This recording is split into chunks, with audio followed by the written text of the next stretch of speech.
Hey everybody, welcome to another episode of Yang Fitness Talks. Today joined by Kyle C and co-host Aaron. How's it going, guys? What's up, guys? Good. Well, Kyle, welcome to the Yang Fitness community. I know you're excited to be here and tell us your story and all about what you do to stay fit. So,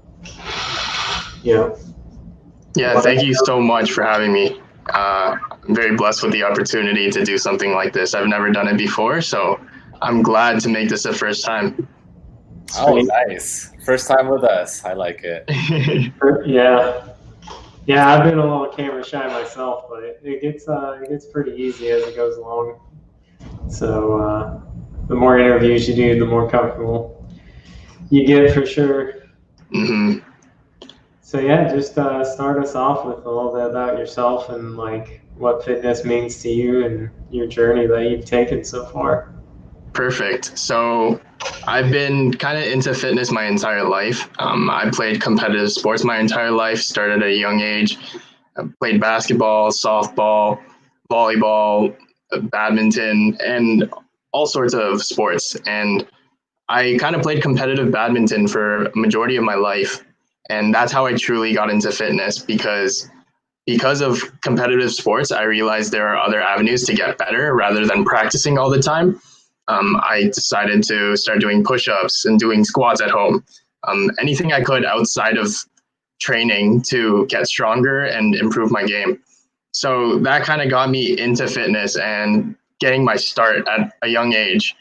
And from there, I kind of just grew to love fitness and physical activity. Played competitive sports all throughout my high school career. And once I got into university, I decided to kind of lift weights. And it's been an awesome journey just learning how you can go about growth and use sports and exercise and physical fitness to your advantage and better yourself as a person. So that's how I got my start. I got into Twitter rather recently because I felt like I had something to share because I had been working out for around 2 years before posting anything on Twitter. So I decided to kind of share my knowledge with what I learned over the past 2 years and hopefully help beginners kind of guide them on a path so they don't make mistakes like what I did. Awesome, man. What are some of like the big mistakes you feel like you made that you want to prevent other people from making? Oh man, so there's plenty, but I'm just going to list two real quick. One was just looking way too specific into information in general. There's so much, there's so much news out there, or there's so much information out there that it's easy to get overwhelmed. You start looking at things that don't truly matter as much as others. And then number two was just building a solid foundation from the start. So instead of rushing your growth, because a lot of us do have an ego and want to improve fast, it usually leads to either injuries or mishaps. So those are definitely the two things that really stuck with me, and I hope that I can help others prevent that from happening to them. Yeah, I definitely hear that. I can count on maybe two hands or more the amount of times I've jumped ahead of. I know how to plan and I know all this, but even I still fall into the trap of like, ooh, look at those 75-pound dumbbells when I've only done like 50s, and I'm like, I can do this.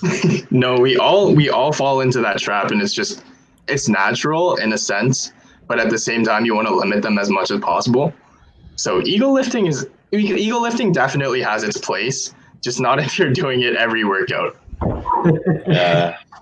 And I can relate with the information overload because that was a huge part of my health journey.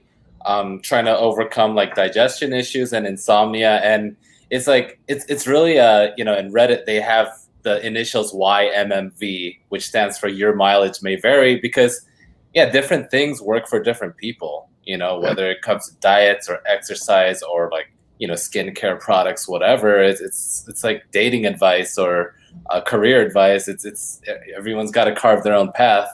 But when you have so many people telling you that this worked for them and this was the thing that finally, you know, gave them the cure that they needed, it's super overwhelming. And it's like, you don't even know what you need to spend your money on next. So I definitely relate with that too. Yeah, most definitely. I think a lot of beginners struggle with that. The very first thing that people usually think when they want to start working out is, oh, which pre-workout should I get? What protein powder should I get? And it's just the wrong mentality to go into it with, right? Like when you get started, you just want to enjoy hitting the gym and having a good time there, not really worrying about what supplementation you should be having. Yeah, for sure. Paralysis of analysis. I like that. Yeah, Yeah, I relate exactly. with that. Yeah, for sure. But I noticed your nutrition grind blog. You've got a lot of good posts. You know, a lot of complex stuff. Like I noticed you covered coffee and cheese and salads and other things. But yeah, what are some, I don't know, what are like the biggest nutrition principles that you've learned that you want to share that you think will help people? Yeah, so the biggest thing I learned is actually I figured it out throughout writing that blog, because I did start it a couple of years ago, and I learned a lot about just keeping it simple. The bigger the ingredients list on whatever food you're eating, usually the more unhealthy it is. So if you keep things simple by just eating like a few ingredients a day, not really making things complex, right? Not eating the chicken nuggets, the Pop-Tarts, all that stuff, right? It just makes it so much easier to be. Yeah, it makes it so much easier to be healthy. What about those Kind bars, man? They got a lot of stuff in them. Yeah, a lot of the bars get to you actually, because they do promote themselves, or they market themselves as a healthy product. Exactly, healthy, and then what you see in the bar is actually like 20 grams of sugar. And sugar doesn't kill you, but if you have it in a bar and then you'll have like a fruit juice and a fruit, then that obviously adds up, and that's not what we want. Yeah. And sometimes things don't have sugar, but then like the name of the chemical that isn't sugar is so long. It's like this long, and you're just like, do I really want that like swimming around in my digestive system? I don't know, man. Like, just saying. Yeah, exactly. Yeah, sure.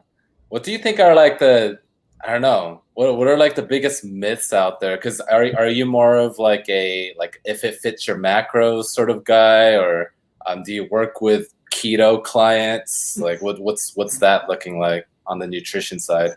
Yeah, that's actually a really good question, because I've like experimented a ton with my diet and nutrition and seeing what works for me. When I first started, I actually went on the keto diet for 3 months, and it was quite a journey because I kind of figured out what works for me and what doesn't. And I started the diet with just a short-term mentality in mind that I was going to learn something from this diet, but I wasn't going to stay on it long-term. So from that diet alone, I realized that, hey, I'm not getting enough protein in my meals. So this is a great way to figure that out. And also what I was realizing is that I was eating too many carbohydrates in my day. I could lower the amount of carbs I'm eating and maybe strategically plan how I'm going to have my meals. So if I'm going to have a workout, then I'll have carbs beforehand to energize myself for the workout. And then after the workout, I'll have carbohydrates as well to replenish the glucose and start my recovery process. So keto was a really good experience because I learned what works for me. I really believe in that like flexible diet lifestyle, but it is difficult for beginners to get onto it. And the reason why I say that is because beginners usually eat a bunch of unhealthy foods, and the only way they can really start a diet is by limiting those amounts. So then they figure out what's actually healthy for them. Mm-hmm. So flexible dieting, and if it fits your macros, is definitely a great concept, but it definitely takes a lot of nutrition knowledge to get to that point. Whenever I usually do start with someone dieting, I keep it very simple. I just tell them, you know what, switch all your drinks out for water. You're not allowed snacking, and we're going to concentrate on eating more protein. So I want 50% of your plate of every meal to be a protein source. And that's how I usually start out with helping people out lose weight, gain weight, or just eating healthier in general.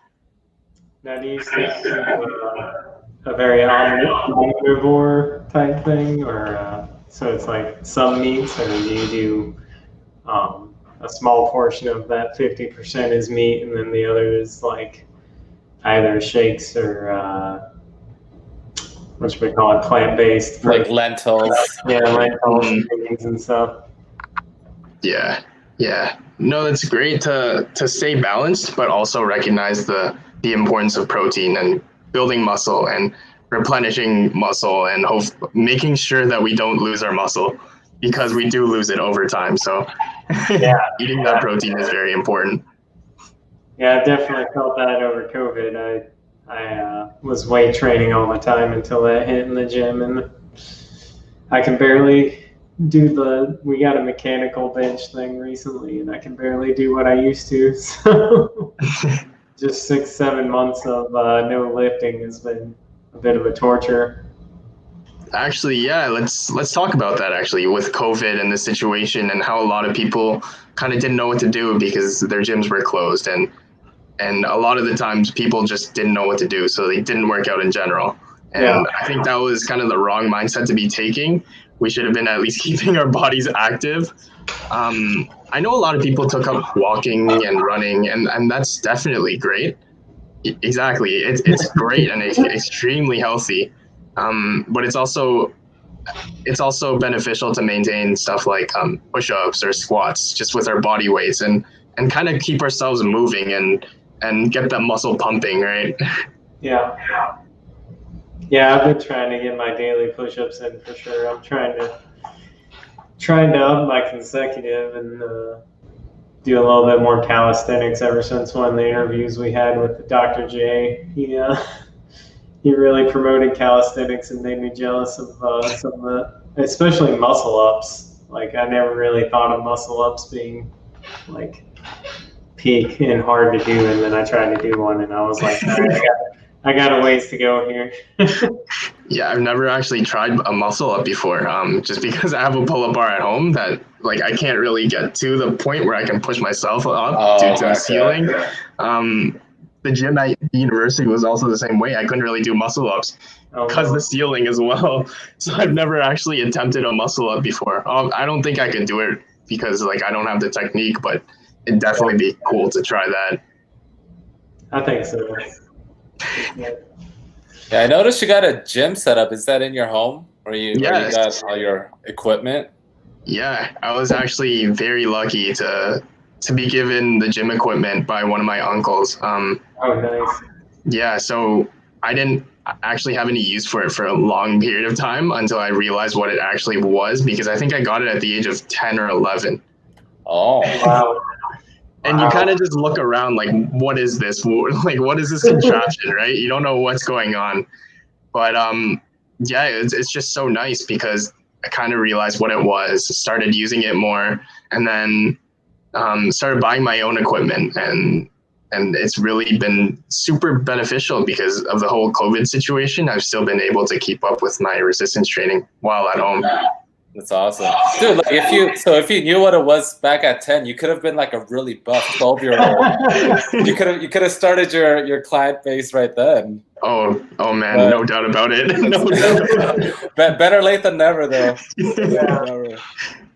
Yeah, for us, like so the gym shut down here in LA, and then they opened up for a bit because the COVID cases were going down.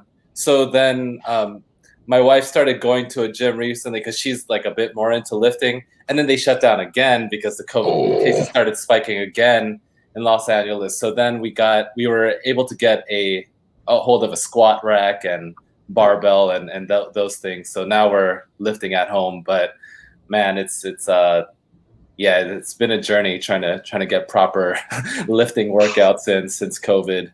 That's awesome. How has the COVID situation been as of right now?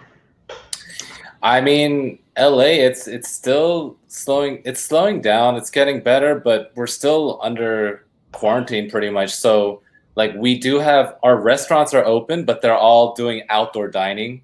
And then they like a lot of them, they take your temperature before you sit down. They ask for your phone number just in case an outbreak happens so they could trace you. Gyms are still closed. Any sort of indoor places are all still closed except for grocery stores. So yeah, and I haven't set foot in the office since March. Wow. Yeah, neither has my wife. I haven't gotten a single haircut since March, and I don't really plan to spend money on getting my haircut until I have to. So, Get your wife to do it. That's what I do. I could do that. She does a good job. But yeah, how is it in Toronto right now, the COVID situation? Yep. So everything shut down in March. Same thing as you guys, but we ended up reopening stuff back into phases. So our government took precautions, and they started limiting the amount of people that could be indoors and outdoors in events. Mm-hmm. It slowly got better from June until mid-August, and as of recent, the cases have been going up, like skyrocketing again. And it's not looking good just because they opened back schools and all that. People thought that they could go back to their normal everyday lives when COVID's not gone. We don't have a vaccine for it yet. So the cases are going back up. The government ended up limiting the amount of people in places again as of maybe I think it was Friday. And yeah, we're not heading into a great trend right now. So that's the situation in Toronto. Oh, gotcha. It seems like they're just doing kind of what they want in Alabama. So we're just, we never really fully, I mean, there's like a semi-lockdown thing, and like certain things were closed, like the gym and schools and stuff, but then I was only for like 2 weeks, and it seems like we've been semi-open ever since. Just outdoor dining is a little more incentivized, and masks are finally being worn a good bit. So that's nice. Yeah, a question from Shaz about being what keeps you mentally fit. It's so positive. Actually, that's actually a great question. Because mental health has been of importance for me my entire life. I kind of realized after my first year of university/college that whatever I was doing was not sustainable because I started getting anxiety attacks. University was stressful, exams and all that. So I started kind of relaxing more. Meditation didn't really do it for me, but I started just relaxing on my own, just lying in bed and kind of just thinking my own thoughts. And that honestly helped so much because you kind of take off that mental pressure that you have for yourself. Most of the times people try to bottle away their emotions, and it's so important to just think to yourself and learn that you need to control your own thoughts rather than try to bottle them up. What also worked for me is that I try to limit my stress. So there's a type of training where there's something called a deload. And a deload is essentially trying to limit the stressors that you have. This happens usually once a month. You'll take a week off, and for this week, you'll limit all your stressors. So in the gym, that means doing less work than you usually do. Your outside life, you wouldn't find stressful situations, and something like a deload really helped kind of get me understanding how to control my stress. And that honestly helped me a lot with just mental health in general. Yeah, I do love a good deload week, but I never translated it to my life too. It was always just the gym work, so that's a good point. I need to focus on doing that more for sure. For sure. Yeah, I noticed like you're really into self-development and stuff too. So I guess this is kind of related to what you just said, but tell us a little bit about that. Like what's kind of your journey with that been? And yeah. So yeah, the reason why I kind of started strength training and being consistent with my workout is just because I actually got a book for Christmas 2 years ago from one of my cousins, and it was The Power of Habits by Charles Duhigg. And I got a chance to read that book, and 2 chapters in, I don't know, something just clicked, and it was such a great feeling because I was just like, okay, you know what? That's enough reading. I just have to get started. And from there, it really started my self-development journey because I started realizing how much you could get accomplished in 90 days in intervals of 2 weeks, 1 month, 3 months, 6. And then I kind of started enjoying it, kind of like a video game type of style where you're just constantly improving at things.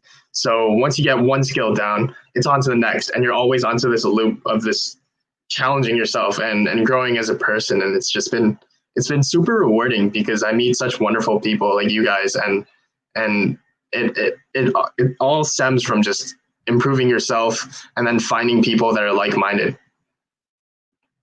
Yeah, man. Oh, that's awesome. That's a great book. Yes.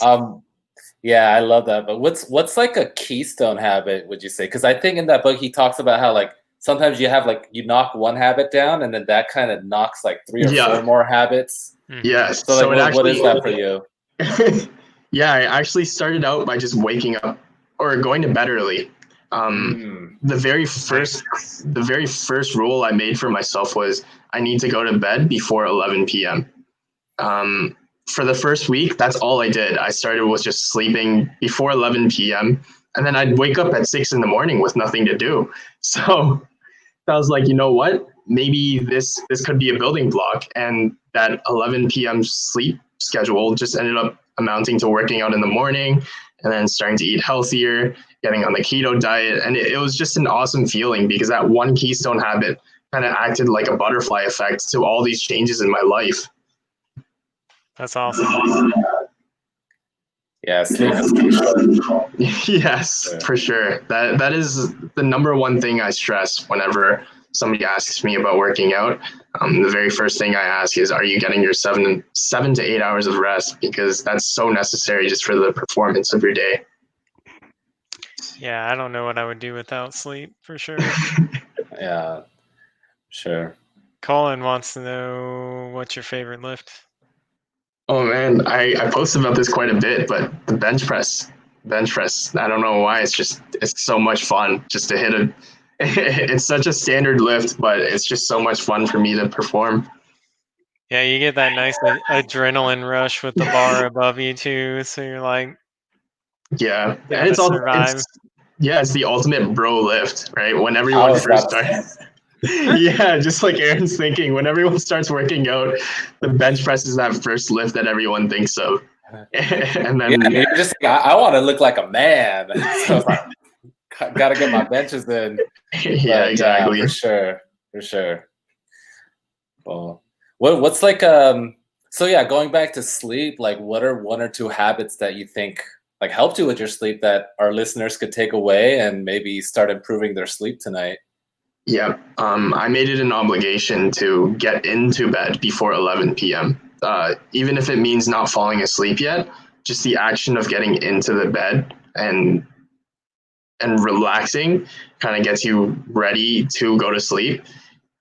That's one thing that I really took from this whole journey was that as long as you get into bed, that's how it all starts. And then you put the phone down and you just start relaxing. And maybe after like 20, 30 minutes, you'll just doze off.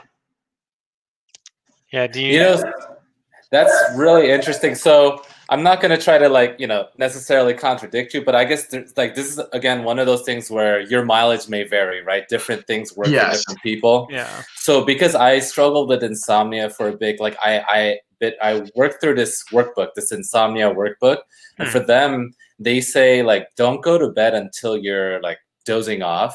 And the reason for that is because like you want to psychologically associate your bed with a place that you fall asleep in, not a place that you lie awake.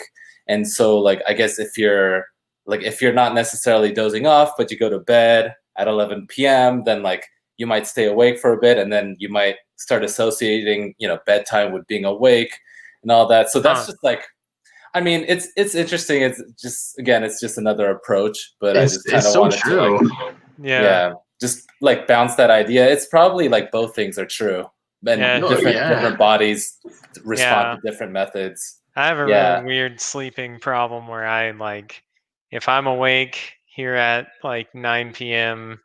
and I'm like super exhausted, about to pass out standing up. But then if I power through that until like 10 o'clock, I'm like wide awake until 4 a.m. Like if I power through that exhaustion, I get like that second wind they always talk about. And I just keep going. I don't know why. So I have to make it a habit, like you talked about. Go to bed when that drowsiness hits. Otherwise, it's just not good. Yeah, Aaron, you're so right about like psychological association, and that's so key because you kind of associate certain things with certain tasks, right? I in university couldn't study at home because of that psychological association. I thought of home as a place of relaxation. So whenever I tried studying at home, obviously you're not as productive. You're probably like 30% of what you can do. And it's just that association with certain things like studying, working, or relaxation. You never want to mix those two categories together. Relaxation should be relaxation and work should be work. Oh yeah, for sure. It's getting harder. Well, it's hard for me and my wife these days because we're working from home completely in a 700 square foot apartment. We're here all day long. But no, I totally agree with you. Like I wish we had, maybe a second bedroom or something where somewhere we could work, and then like when we leave that second bedroom, we could just relax, when we're out in the living room. But yeah, it's totally true. Yeah, so is your kitchen like right behind your camera there then? So I'm on my kitchen island right now. Oh my gosh. And then my wife works kind of, so we live in a studio. Yeah. It's a 700 square foot studio, so everything's kind of like melded in together. But yeah, we have our own quarters, I guess. Jeez. And that's what we're working off of. Yeah, Hey, but I was definitely more productive when going into the office, like at times. So just need to find new ways to, how do I associate this with work and whatnot? Yeah. So did you find ways to make it a bit easier to be productive? Yeah. So for me, like, so I got headphones. I started listening to like binaural beats on YouTube. Just to kind of like, so that there's like a cue for me to start being productive with my work. So it's like, yeah, when I'm like, okay, my workday is starting, put on my headphones, I type in binaural beats for productivity on YouTube, and then just create a checklist of everything I need to do and just go through it. But I have had to like kind of tweak my routines and play around with it. And then I have to find a way to completely cut it off at the end of the day as well, where just shut off my phone, my laptop, so that I don't see any emails. Because sometimes like you just see the email out of habit, and then like sometimes it kind of triggers you psychologically. It might disrupt your sleep later on at night, so it's totally not worth it. The company can survive without you looking at the email right at that moment. Right. Yeah. So do you have to like mix up your routine each day then, so it doesn't get not too every bad, day? or is it better to keep it the same? Yeah, these days it's been good, but yeah, from time to time I'll try to like look into new routines, and I'll even go on YouTube and type in like how to stop putting off stuff you're supposed to do, because sometimes that's really easy to do when you're working from home. Nice. Yeah. Jeannie was wondering if you liked your 3 months on keto. I know you mentioned you did it, but I don't know if you said if it was fun. No, it was definitely an experience. I would say I liked it, but was it sustainable? Probably not, because it just wasn't right for me. Some people respond better than others to certain types of diets. Keto, I did find myself performing fine. People usually have like the keto flu whenever they first started. I didn't really get any of that. So it was a good experience overall, especially seeing all the weight loss. But the weight loss also has to do with the fact that I was in a caloric deficit. In terms of sustainability and eating fats and proteins all the time, I just didn't like it too much, just because of the fact that in Asian culture, I eat a lot of rice, I eat a lot of carbs in my day. So going to something where you're only eating fats and protein, right? It's it's definitely a culture difference. Oh, I bet. Oh my God. When my brother was on keto, he struggled so much. And it's like they tell you to like do cauliflower rice. I'm like, yo, cauliflower rice ain't rice. It's just not the same. Yeah, no, I definitely know a few people who tried to use substitutes. I didn't do any of that. I just ate pure protein, pure fats, stuck to the basics, kept food simple. I ate eggs, avocado, or I made guacamole just because guacamole just Oh yeah. I could just eat it easier. Eat Yeah. a dump truck of guacamole for sure. Oh yeah. Yeah, and then just have stuff like a bunch of different types of meats, usually fattier types of meats, so like pork, bacon. I I stayed away from chicken breasts and all those lean cuts of meats because you do need more fats on the diet. I kind of did experiment with going on keto and doing high protein and medium fats compared to high fats and medium to low protein. I found my body responded a lot better to the high fats, medium, low protein, and I know that's what keto advocates for. But a lot of people do think that it's just proteins and fats. So, I'll hit my protein limit, but maybe I'll have a little bit more protein and a little less fat. But the fats does truly keep you going on the ketogenic diet. Yeah, it's kind of the replacement carb burner, basically, right? Yep, exactly. It's that storage of energy, and that's how you get your energy. You don't really get the energy from the protein, but you will from the fats. Yeah. And did your lifts continue going up? Yes, they did. They actually went up a lot, but I wouldn't credit that to the diet itself. I would just credit that due to staying disciplined, working out 4 times a week, always improving my lifts every week.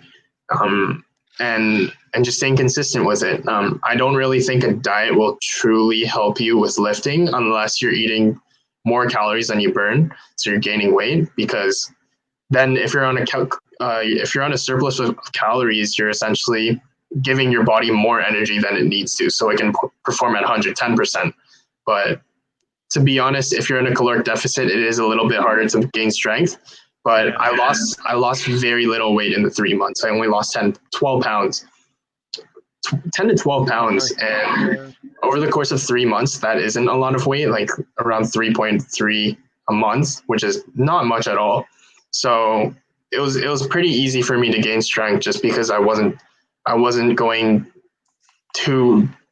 dieting way too hard. I was still maintaining my weight and slightly dropping every month. Interesting. So did that all translate to your sports? I know you said you started out in sports. Do you continue your sporting? Is there a sport you're playing right now? I guess is the better question. Probably not so much with COVID, but yeah, so I still do play badminton quite a bit because I made a lot of friends from badminton playing competitive over the years.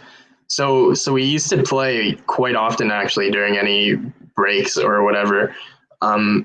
After losing those 10 to 12 pounds, I did realize I was a lot quicker on my feet and a lot more explosive. So doing the diet, it's also the fact that I lost weight. So losing 10 pounds does feel a lot better for your joints. So that was one thing. I felt I was a lot lighter on my feet and I could jump a lot higher. Nice.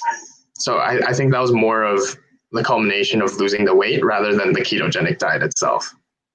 Right. Man, I love badminton. That's a good one.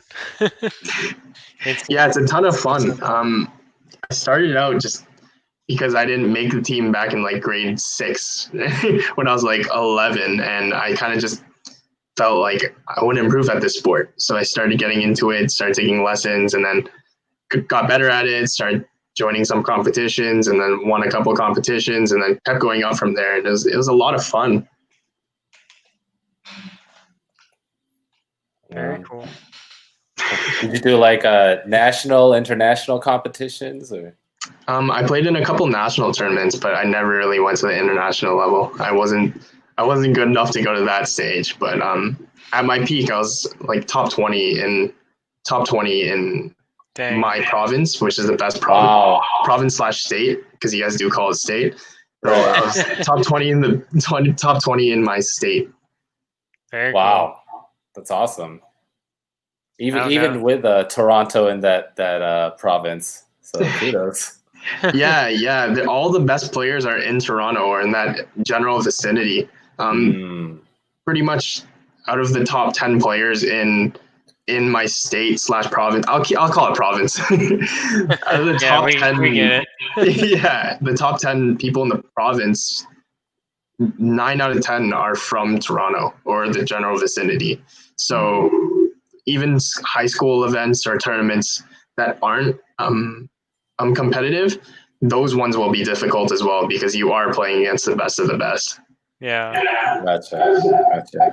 Do you play hockey too? I know that's kind of stereotypical, but I had to ask. Canadian. You're Canadian. You must know how to play hockey. You must have heard that song, Aaron. Yeah, I played when I was really young. I learned how to skate, and then played. It was very stereotypical. Like we would play hockey on the road, just set up nets on the road, and then just go at it. And yeah, I did that for a little bit of my life. Maybe when I was like anywhere from 5 to 8, and then kind of stopped playing hockey, started playing more sports. But yes, I guess I did play hockey for a little bit. See, I wasn't being ignorant. I was just asking an educated question, you know? It's a fair assumption to make. Yeah. I played hockey for about 5 years, and I'm in the South, so. Wow. Okay. Yeah. I never played hockey. It's the weirdest thing to me that the Los Angeles Kings won the NHL title like twice in the past decade or something. Yeah. So, because like I never watched hockey, and then literally when I found out the LA Kings were in the finals, I was like, oh, I guess I should watch hockey. Those are the only times I watched it. Yeah, that was pretty impressive. I'm from Toronto, so Maple Leafs. The Maple Leafs are like the equivalent of the Lakers in terms of like a big market and a lot of fans. So whenever the Toronto Maple Leafs do poorly, as they did this year, the fans tend to overreact and they go crazy. So Toronto hasn't been. We've been a pretty good team in terms of talent. It's just that none of it has really meshed together yet. So the past couple of years, the fans have been getting a little bit more impatient that the roster can't put it together. Yeah, I haven't seen much on them recently. It's been pretty rough. It's been like my team. I like the Red Wings because my parents came down from Detroit, near Detroit, so it was pretty rough for us the past couple of years. Yeah, no, you guys have been rebuilding, but prior to that, you guys were a powerhouse of a team. Oh yeah. They were really good when I was growing up too. That's really what got me into hockey was the Yzerman years when we were killing it.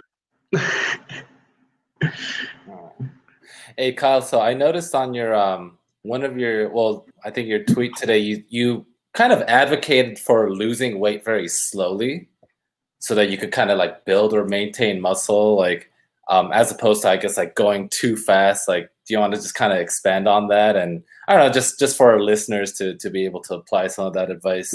Yeah, for sure. Losing weight shouldn't really be about just losing the fat. People tend to have a misconception towards losing weight or being toned, and they don't understand that losing weight is just one part of it, or losing fat. The other part is building muscle. Because if you do want to look lean, everyone likes looking toned. The first thing people ask is, how do I get toned? Or like, how do I lose weight? But what's truly important is how can you build the muscle? Because the muscle is what makes you look defined, right? It's what gives you that pop of a physique. If you lose that weight and you don't do any resistance training to build muscle, you'll just be skinny with just like skin and not really any muscle to hold on to your bones. So I really advocate losing weight really slowly because you do build muscle along the way, or at least that's the mindset I have going into it. As you build muscle, it does weigh a lot more than fat. So when you look at the scale, that's not the most important thing, in my opinion. The more important thing is building the right habits. So eating enough protein in your day. I'm a much bigger fan of getting the protein limit rather than decreasing the caloric deficit, because I want you to build muscle and I want you to build these healthy habits so that once you're not working with me anymore or you're on your own, you pretty much know how to eat properly, and all you have to do is increase a little bit more of what you're eating or decrease a little bit more of what you're eating to lose or gain that weight. Nice. So you help people with those numbers too, or do you just give them general advice? No, I do help them out with the numbers. It really depends on what their goals are. So I'm actually working with one client right now, and he started out at 225 pounds, and his goal was just to lose weight, and he didn't know how much he wanted to lose. But we kind of just did a rundown of what he's eating, what his diet looks like now, what exercise he performs in the day, and what his daily routines look like. And through that breakdown, I just made simple changes in his life the very first week. The only 2 rules I gave him was you're only allowed to drink water and no snacking. Nice. And those are like those keystone habits that you mentioned from Charles Duhigg's book, because I really believe in that. If you want to make any productive change in your life, you have to start small. You can't make a list of 6 or 7 things and be like, I will stick to this for 3 months straight. It's just very difficult to do, right? And a lot of it, 90% of losing weight or gaining weight, whatever your goal is mental. So the only way you can get through those mental hurdles is by making it a little bit easier to reach. So after that first week, he kind of became conscious about everything he drank, everything he ate. And then by the second week, I gave him a second rule or a third rule, and that was just to eat more meat. And off of that alone, he's on his 3rd week now. We just started working out. We didn't even start working out the first 2 weeks. I just wanted him to build the healthy habits of eating properly and eating the right foods. We're on the 3rd week now. He's already lost 6 pounds, and we haven't done any exercise. All I did was change his diet slightly and then told him no snacking and continue to drink your water. So now we're at this point where he's very conscious about every decision he makes before eating food. And he knows essentially what's good for him and what's not. And that's the most important thing that I believe every trainer should look at with their clients is you have to take it slow, and your clients should be independent enough to make the decisions themselves. I see a lot of trainers not really understand that it takes time to build habits. So they'll give a giant list of 8 things to do. They'll tell you like, download MyFitnessPal, eat this much carbs, eat this much protein, eat this much fat, and make sure you're staying under this caloric amount. They'll tell you, do these workouts. Exactly, right? Like when you start off with a client, they're going to be overwhelmed. It's very hard to follow something like that when they go into it without any direction. And they've never done that in their life. So it's so much easier to build up positive habits slowly, because then they kind of realize on their own what's good for them, what's not good for them. What do I need in my life? What do I not need in my life? And that's how I really look at working out, look at dieting, coaching, all that stuff. I love it, man. I love it. You know, that reminds me of the book called Atomic Habits. It's by James Clear. Have you read it? I have not read it. I've definitely gotten recommendations to read that book. I would highly recommend it because, like The Power of Habit by Charles Duhigg, I think it's more macro level, and then Atomic Habits, it's more like practical level. So what you just said, it reminds me of one of the habits that he vouches for, which is when he first starts telling people to work out, what he does is he tells them to put on their gym clothes and go to the gym for 2 minutes and then just leave. And then just do that for the first 2 weeks. So first, you just master the art of showing up. which is like you just Nice. show up, work out for 2 minutes, and leave. And then once you get used to showing up, That working out for part. 2 minutes, then you start expanding the time they work out. So now it's easy to build. It's easy to improve the habit. But first, you want to make it as easy as possible to get started. So Yeah. that's kind of what your approach. I think it's very much in line with what James Clear advocates in Atomic Habits. That's interesting. I have to take it a step even further back. I put all my workout clothes for the morning in my way. So when I get up, I have to put them on. Nice. Otherwise, I'll be like, I'm just going to get a shower and go to work. Oh, yeah. Even though I know in the afternoon I don't have any time to work out, it's got to be in the morning. Yeah, no, I'm the same way. I really prioritize putting my workouts in the morning because it's a great way to jumpstart your day, and you're thinking, this is my number one priority, and this is why I'm getting it done in my day. A lot of people are just like, okay, I'll do it later, and then it gets to the nighttime, and they're like, oh, I'm too tired, I don't want to do this anymore, and then it doesn't become an obligation anymore. It's more like, I'll do it whenever I feel like it. Yeah. Well, baby's awake and crying. I gotta go hang out with her instead. So yeah, I get that. Yeah, I totally see that. Yeah, just working out in the morning, it just, it lifts your mood, and like it does all sorts of things for your productivity too anyway. So it's kind of, you just have like more to give, once you get that morning workout in. So yeah, I believe in it. Yeah, exactly. And I love the mental side of working out. I'm truly about getting stronger, but the way I approach that is through building positive mental habits in your life. And to be a complete person, you can't just be strong and not worry about your mental health, right? In our society nowadays, so many people go through anxiety attacks, right? We hear so many people being depressed, and mental health is more important than ever before, especially in an era where social media is so prominent, and like everyone just cares about what they look on Instagram or stuff like that. So building healthy mental habits and being productive with it, controlling what you intake, what you show to the world, is very important.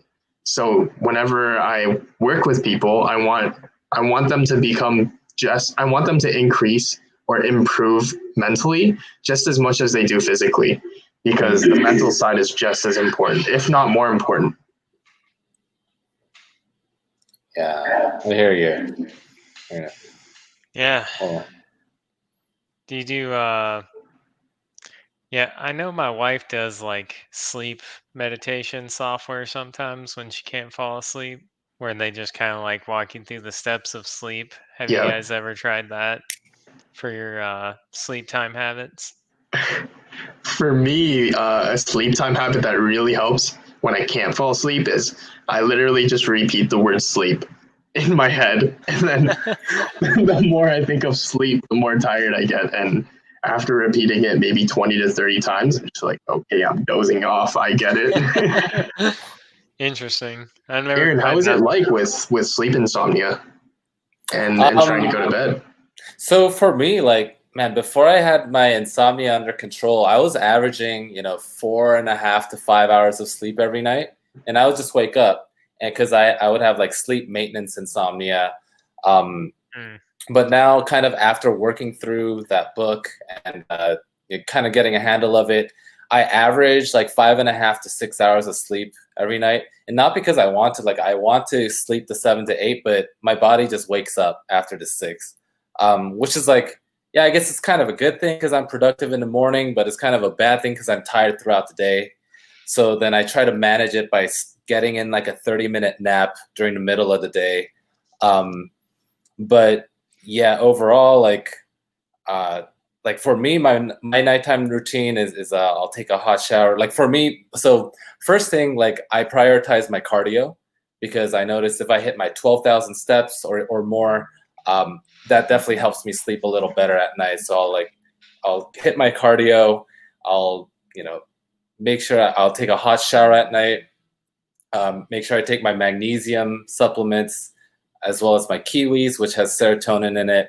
And then and then I sit on my couch, just watching something on my iPad with the night shift mode on, drinking a sleepy time tea. So like before, I used to watch like nature documentary stuff on the iPad because that's supposed to kind of like calm you down as well to help you for your sleep.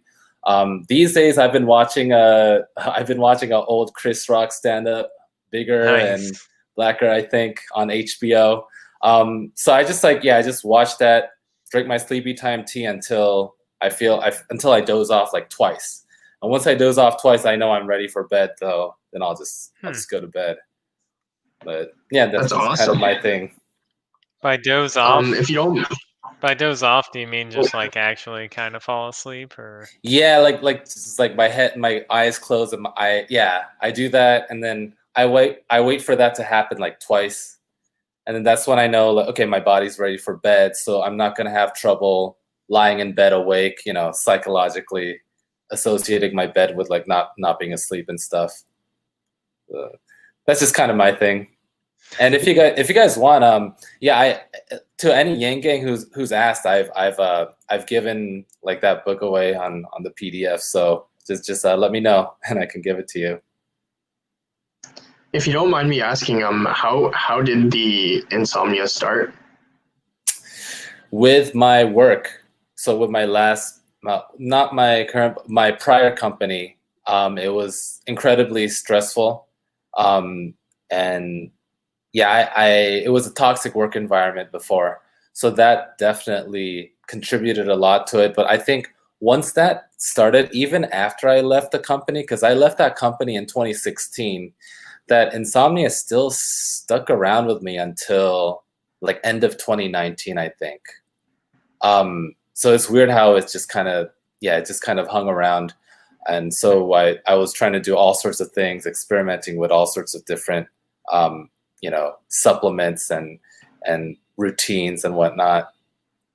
But yeah, so it goes to show, your work environment, that's super important too. Mm-hmm. Just it's kind of what you said earlier, Kyle, was you want to limit the amount of stress you get, to the best of your ability anyway.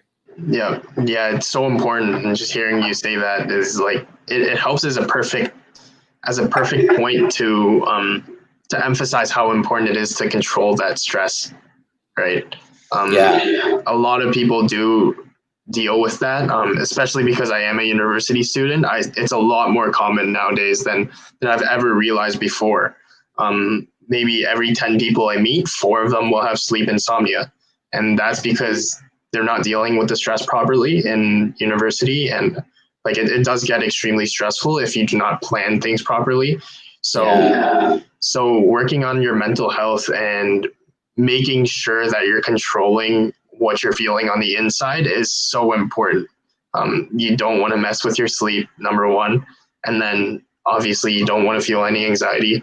You don't want to have depression and all that stuff that can happen if you don't control the stressors in your body.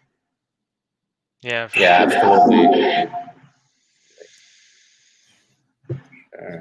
Yeah, I guess that kind of plays with getting up and doing it in the morning, right? Because you wake up fresh and you don't have those stresses.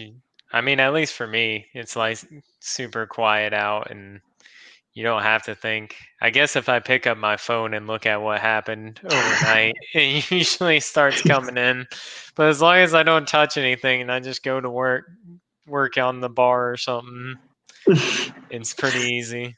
It's so funny that you mentioned that, because if you wake up early for the morning workout, there's no news happening anyways, right? It's so True. early in the morning, everyone's still asleep. So you have no distractions. Yeah, that definitely helps a lot. Well, Aaron, you got any more questions for Kyle before we take off? No. I mean, Kyle, it's a awesome, super informational interview. I mean, is there anything else you want to leave the listeners with? Like, I don't know, any other words of wisdom, or just how Something to we might have left out? Yeah. Yeah. Well, first off, I just wanted to say thank you for having me here. This has been so much fun, and it's been 54 minutes, but it honestly doesn't feel like it. It just feels like a regular conversation. You guys definitely made it so easy to just for my first time, this felt like a piece of cake. Like, you guys were awesome hosts. Made it extremely comfortable to be on this show. And thank you so much for everyone to helping me get to 1,000 followers. You guys really helped out. I saw that little boost. I kind of took a nap before getting on this show because I did have a long day at work. And then I woke up and saw that, whoa, like, you guys gave me a bunch of shout outs. So very appreciative of that. It's quite surreal to reach 1,000 because I wouldn't have ever seen this 3 months ago. When I first started this journey, I didn't know where I was headed. I just knew that I would post content that was valuable and people could latch onto. And it's been quite a journey. So I'm very appreciative of everyone for supporting me. It's been a great journey. I've learned a lot more about myself. It makes it super inspirational to hear about other people's success stories. And that really drives me to be a positive light in the world and create more productive and healthy changes in other people's lives. And Twitter's really helped me realize what my true goals in life are. And that's to help people. Very cool. Yeah, if you're looking for those stories, our Motivational Monday today has a lot of people retweeting their success stories. So you can just scroll through that. It'd be That's awesome. awesome. Yeah. Cool, man. Well, we appreciate having you, and I guess we'll just sign off now if there's nothing else. Yeah. Well, thank you for adding value always with your tweets and stuff, and for being authentic on there too. And I think that's why people like your posts. So yeah, man. I hope you're growing. I hope your followers keep growing and you keep being more successful in your field. Yeah, appreciate that so much, guys. Yeah, man. All right, guys. Cool. Well, thanks for the chat again, and we'll see you next time, Kyle. All right. See you guys. Have a good night, guys. Good night.